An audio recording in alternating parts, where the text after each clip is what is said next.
ఎవరైనా మీ ముందు ఫిట్స్తో పడిపోతే మీరు వారికి లైఫ్ సేవర్గా అవుతారా? హాయ్, నేను డాక్టర్ జ్యోతిర్మయి సహస్ర, ఎమర్జెన్సీ ఫిజిషియన్, నెల్లూరు. సీజర్ అంటే వాడుక భాషలో ఫిట్స్గా చెప్తాము. ఇది మనకి బ్రెయిన్లో అబ్నార్మల్గా ఎలక్ట్రికల్ యాక్టివిటీ జరగడం వల్ల వస్తుంది. What to do if someone has a seizure in front of you? First, stay calm, don't panic. Make scene safe. First check your safety. పేషెంట్ని డేంజర్ ప్లేస్లో నుంచి సేఫ్ ప్లేస్కి మార్చండి. లైక్ ఏదైనా రోడ్ మిడిల్లో ఉన్న, టెర్రస్ ఎడ్జ్లో ఉన్న, ఏదైనా స్టెప్స్ మధ్యలో ఉన్న పేషెంట్ని సేఫ్ ప్లేస్కి మార్చండి. పేషెంట్ చుట్టూరా క్రౌడ్ని తగ్గించండి. పేషెంట్ నియర్ బై ఏదైనా షార్ప్ ఆబ్జెక్ట్స్ కానీ, ఏదైనా నైఫ్ కానీ, ఏదైనా గ్లాస్ ఐటమ్స్ కానీ, చైర్ కానీ ఇలాంటివి ఉంటే అవి క్లియర్ చేయండి. Time the seizure. సీజర్ అనేది ఎంతసేపు వస్తుందో అనేది గమనించుకోండి. అది డాక్టర్కి చాలా important clue. Protect the head.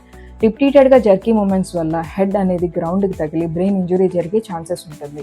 So head కింద పిల్లో కానీ, ఫోల్డెడ్ క్లాత్ కానీ పెట్టండి. Don't restrain. కొంతమంది ఫోర్స్ఫుల్గా చేతులు కాళ్ళు పట్టుకొని బలంగా ఫిట్స్ని ఆపడానికి ట్రై చేస్తుంటారు. ఇలా చేయడం వల్ల ఇంకా డిస్లొకేషన్స్ జరగడం, మజిల్ టేర్స్ జరగడం, హెయిర్ లైన్ ఫ్రాక్చర్స్ జరుగుతాయి, కానీ ఫిట్స్ అయితే ఆగదు. Keep patient in recovery position. పేషెంట్ని ఒక సైడ్కి టర్న్ చేయండి, ఎందుకంటే ఏదైనా వామిటింగ్ కానీ, సలైవ కానీ వచ్చినా పక్కకు పడుతుంది.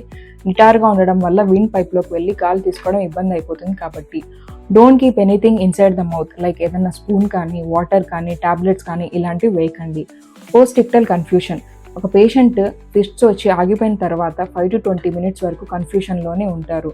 స్లోగా రీఅష్యూర్ చేయండి. When to reach emergency. ఇది ఒకవేళ ఫస్ట్ టైం సీజర్ అయినా, ఏదైనా కంటిన్యూస్గా ఫిట్స్ అనేది వస్తూనే ఉన్నా, ఏదైనా బ్రీతింగ్ ప్రాబ్లం ఉన్నా, ఫిట్స్ అనేది more than 5 minutes ఉన్నా, వెంటనే మీ నియర్ బై ఉన్న ఎమర్జెన్సీకి రీచ్ అవ్వండి. Follow these steps correctly. You might be the someone's first life saver. Thank you.